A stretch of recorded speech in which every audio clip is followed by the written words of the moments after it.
The day I found out my college fund was gone, my parents were smiling. We were sitting at the kitchen table, the same place where they had promised me for years that my future was secure. The same place where report cards were praised, where sacrifices were discussed, where they told me hard work would always be rewarded. My acceptance letter sat folded in my backpack upstairs. I thought we were about to celebrate.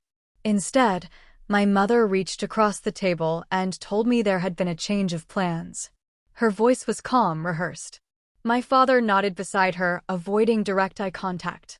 That was the first sign something was wrong. They explained that family comes first. That sometimes we have to make difficult decisions for the greater good. That opportunity should go where it will make the biggest difference. I listened, not fully understanding. Then my cousin's name entered the conversation. He had gotten into a private university. Expensive. Prestigious. His parents could not afford it. And apparently, neither could he. So mine decided to help. With my money. At first, I thought it was temporary. A loan. A short-term solution. But the way my father cleared his throat told me otherwise. The funds had already been transferred. Papers signed. Decisions finalized. They said I was strong. That I would figure something out. That community college was still a good option. That real success comes from grit, not privilege. They said I should be proud to support family. I felt something cold settle in my chest. Not anger. Not yet. Something sharper. Awareness. For 18 years, I had believed their promises were solid. That my discipline mattered. That my future was protected. Now I understood something else. I had been the backup plan. My cousin arrived that evening with flowers and gratitude. He hugged my parents tightly, thanking them for believing in him. He barely looked at me. No one asked how I felt. That night, I lay awake staring at the ceiling, replaying every moment they told me my education was secure. Every late night studying. Every scholarship application I turned down because I thought I didn't need them. They believed I would recover quietly. They believed I would accept it. They believed wrong. Because what they did not realize was this. When you take away someone's safety net, you also remove their fear. And I was done being afraid. By morning, the house felt different. Nothing had physically changed. The same family photos lined the hallway. The same coffee machine hummed in the kitchen. But I saw everything through a new lens. Every smile felt staged. Every casual conversation sounded strategic. My parents acted as if the conversation from the night before had solved something. My mother asked what I wanted for breakfast. My father mentioned how proud he was of the way I handled the news. Handled it. As if I had been given disappointing weather instead of losing my future. My cousin texted me that afternoon. He said he hoped there were no hard feelings. He said we were family and family supports each other. He added a smiling emoji at the end. I stared at the screen for a long time. Then I opened my laptop. If my college fund was gone, then I needed facts. I logged into the savings account portal. The balance showed 0. Transaction history confirmed the transfer had happened 3 days before they told me. 3 days. They had already celebrated with him while I was still planning dorm colors. That realization burned. I pulled out the folder where I kept my academic records. Scholarships I never finished applying for. Internship offers I thought I could decline because I would focus fully on campus life. Opportunities one ignored because I believed my path was stable. I had trusted them completely. And trust, once cracked, changes everything. That evening, I overheard my parents on the patio.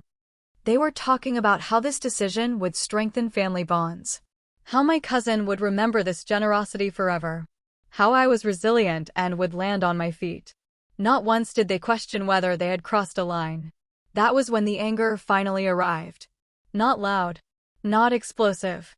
Focused. If they believed I would simply adjust, they underestimated me. If they believed I needed their money to succeed, they misunderstood me. If they thought giving away my future would make me smaller, they were about to be surprised. I began making calls the next day. Universities. Financial aid offices. Advisors. I asked questions I never thought I would need to ask. Some conversations were discouraging. Deadlines had passed. Funds were limited. But one advisor paused when reviewing my file. She told me my academic profile was exceptional. She asked why I had not pursued merit scholarships earlier. I told her circumstances had changed. She said sometimes unexpected changes open better doors. For the first time since the kitchen table conversation, I felt a flicker of possibility. What my parents did not know is this. I was no longer planning my future around their expectations. I was building it without them. And the next decision I made would start a chain reaction none of them saw coming. 3 days later, an email changed everything. It arrived at 2:17 in the morning. I was awake, scrolling through scholarship databases, running numbers in my head, calculating how many jobs it would take to replace what was stolen from me. My eyes were burning when the notification popped up. Subject line, Merit Review Update. My hands actually trembled before I opened it. The university had reevaluated my file after the advisor flagged it. Based on academic ranking, community leadership, and national competition scores, I qualified for a full academic scholarship. Tuition covered. Housing partially covered. Additional grants pending review. I read it 5 times. Not a loan. Not a backup plan. A full ride. But there was a condition. I had to confirm within 72 hours. After that, the offer would move to the next candidate. 72 hours. Downstairs, my parents were asleep, completely unaware that the narrative they had written for me was already collapsing. For the first time since the betrayal, I felt power return to my chest. Not because of the money, because of what it represented. They had decided my value was transferable, replaceable, flexible for someone else's benefit. This email proved something else. I was not second choice. The next morning, my cousin came over again. He was glowing, already talking about campus tours and orientation week. My parents hung onto every word like investors waiting for returns. He mentioned how competitive his program was, how only the best students make it through the first year, how grateful he was for the opportunity. I studied his face carefully. He had no idea that his safety net had just become thinner. Because here was the detail no one considered. The funds transferred to him were not a gift. They were structured from a long-term education trust under my name. My name was still attached to the account history. Legally connected. Traceable. And I had spent the last 2 nights reading every document tied to it. There were clauses. Restrictions. Tax implications. If the beneficiary did not enroll under specific conditions, the trust could trigger a review. And if misused, penalties followed. Heavy ones. My parents assumed paperwork was just paperwork. They assumed I would never question it. They forgot I had always been the meticulous one. That afternoon, I confirmed my scholarship acceptance. Then I made one more call. Not to a university. To an attorney offering free consultations for students dealing with financial disputes. I did not tell my parents about the scholarship. Not yet. I wanted them confident. I wanted them comfortable. Because when the truth surfaced, it would not just shift the mood at the kitchen table. It would rewrite the entire family dynamic. And this time, I would control the outcome. The attorney's office was nothing like I expected. No dramatic courtroom energy. No towering bookshelves. Just a quiet building downtown with neutral walls and a receptionist who spoke softly. It felt ordinary. Almost boring. Which made what I learned inside even more explosive. I laid out everything. The college fund. The transfer. The trust documents. The timeline. I expected him to tell me I had no case. That parents could do whatever they wanted with their money. He did not say that. He asked one simple question. Was the account officially designated as an educational trust under my name? Yes. He leaned back in his chair. That changed things. He explained that while parents can contribute and manage funds, once a legal trust is established with a named beneficiary and defined purpose, reallocating it can trigger fiduciary issues. Especially if the beneficiary was not informed prior to the transfer. My heartbeat slowed in a dangerous way. Calm. Focused. He asked if I had documentation showing I was led to believe the funds were reserved for my education. I had years of it. Emails. Statements. Even birthday cards referencing my future tuition. He nodded again. Then he said something I will never forget. This is not just about money. It is about breach of obligation. Obligation. The word felt heavier than betrayal. He outlined options. Formal notice. Mediation. A trust review. Even potential reversal of transferred funds depending on structure and timing. But he also warned me. If I moved forward legally, it would not stay private. Family tension would escalate fast. My parents would feel attacked. I almost laughed at that. Attacked. I walked out of that office with a folder in my hand and a decision forming in my chest. At home, the atmosphere was celebratory. My cousin had officially enrolled. My parents were planning a small family dinner to mark the milestone. They wanted unity, gratitude, a symbolic fresh start. They asked me to say a few words at the dinner, to show support. The irony was almost poetic. I agreed. That night, I sat alone in my room drafting something else. Not a speech. A formal request for documentation access. Signed. Dated. Ready. Downstairs, I could hear laughter. Plates clinking. My mother telling relatives how proud she was of both of us for handling everything maturely. Both of us. They still believed this story had only one direction. They still believed I was recovering quietly. They had no idea I was preparing to introduce consequences. And the dinner they planned to celebrate generosity was about to become something no one would forget. The dinner table looked like a celebration. Candles lit. Plates perfectly arranged. My mother moved around the kitchen with nervous energy, pretending everything felt normal. My father poured drinks with forced pride. My cousin sat tall, already rehearsing the future he believed was secured. Relatives filled the chairs. Aunts whispering. An uncle filming short clips for social media. The atmosphere felt polished, carefully staged. And then my father stood. He spoke about sacrifice, about family sticking together, about how sometimes difficult decisions must be made for the greater good. His words were smooth, practiced, designed to sound noble. Then he invited me to speak. Every eye turned. I stood slowly, feeling the weight of the folder in my hand. Not shaking, not angry, calm in a way that made even me uneasy. I began by thanking them for raising me to value education, for teaching me responsibility, for showing me the importance of planning for the future. They smiled. Then I shifted.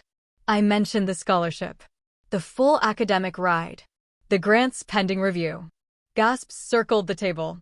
My mother blinked rapidly. My father's jaw tightened. I explained that I had already accepted it. Silence spread. Then I continued. I shared that I had consulted an attorney regarding the educational trust originally established under my name. I clarified that according to documentation, the fund was legally structured with defined terms and obligations. I explained that reallocation without beneficiary notification could trigger formal review. The room changed temperature. My cousin stopped smiling. My father asked what I was implying. I did not imply anything. I handed him the formal documentation request across the table. Signed. Time-stamped. Professional. I stated that this was not revenge. It was accountability. My mother whispered that we could discuss this privately. I responded that the decision affecting my future had not been private. It had been announced, celebrated, justified publicly. So transparency felt appropriate. My cousin finally spoke. He said he did not ask for conflict. He said he thought the money was freely given. I told him I believed that. But good intentions do not erase legal structure. The uncle filming lowered his phone. No one touched their food. For the first time since the betrayal, I saw uncertainty in my father's eyes. Not anger. Not authority. Uncertainty. The narrative they built was cracking in real time. And this was only the beginning. Because documentation reviews move quickly when fiduciary duty is questioned. And once professionals step in, emotions no longer control the outcome. Facts do. The celebration was over. The consequences had just arrived at the table. The fallout began the next morning. My father did not go to work. Instead, he sat at the dining table with the trust documents spread out like evidence in a trial he never expected. My mother moved quietly around him, rereading clauses she admitted she had never fully understood. The confidence from dinner night was gone. In its place was tension. By noon, their attorney had called. Not mine. Theirs. The tone of that conversation told me everything. Words like review, fiduciary exposure, and potential breach floated through the hallway. No one raised their voice. That was the unsettling part. My cousin called later that afternoon. His voice was different. Less certain. He had spoken to the university financial office after receiving notice that the transferred trust funds were under preliminary examination pending verification of beneficiary compliance. Verification. That word carried weight. If the trust required documented consent from the named beneficiary before redistribution, the transaction could be frozen. If frozen, tuition payments tied to it could stall. If stalled, enrollment status could shift from confirmed to conditional. He asked me what I wanted. Not angrily. Desperately. I told him I wanted fairness. The same fairness I was denied when the decision was made without me. By evening, my father asked to talk privately. He did not sit at the head of the table this time. He sat across from me like a negotiator. He admitted they had assumed I would find another way. That I was stronger academically. More likely to secure scholarships. That reallocating the fund felt logical at the time. Logical. I let the word hang between us. He asked if I would withdraw the formal review request. I asked if they would restore the trust under its original structure and assume full financial responsibility for my cousin independently. Silence again. Because restoring it meant liquidating investments. Adjusting retirement timelines. Admitting error. The next day, the trust management firm scheduled a joint meeting. All parties required. Documentation reviewed in real time. This was no longer a family disagreement. It was a financial audit. At school, word had started to spread. Not details. Just whispers. Something about a dispute. Something about legal involvement. My cousin avoided eye contact in shared circles.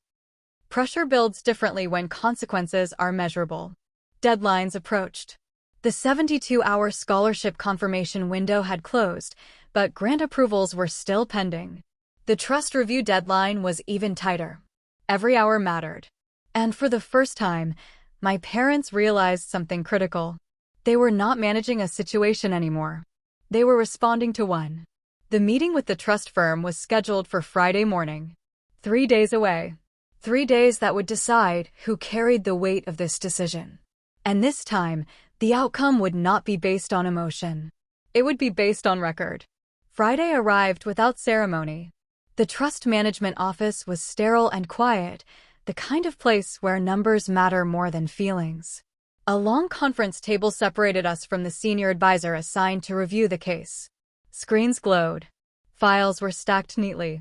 Nothing about the room suggested sympathy. Only structure. My parents sat side by side. For the first time in weeks, they looked unsure. My cousin joined through video call, his face tense on the monitor. I took the seat closest to the advisor. The meeting began with verification. Dates of establishment. Named beneficiary. Purpose clause. Contribution history. Every detail projected onto the screen in cold, unarguable text. Then came the transfer record. The advisor paused there. He explained that the trust had been designated as an educational beneficiary account with restrictive redistribution language. Under its original terms, any reallocation required written acknowledgement from the named beneficiary unless formally amended prior to transfer. No amendment had been filed. No acknowledgement had been signed. The room shifted. My father attempted to explain intent. That the decision was made in the spirit of supporting family need. That no harm was intended. The advisor listened politely, then returned to the language on the screen. Intent does not override documentation. Because no amendment existed at the time of transfer, the reallocation triggered noncompliance.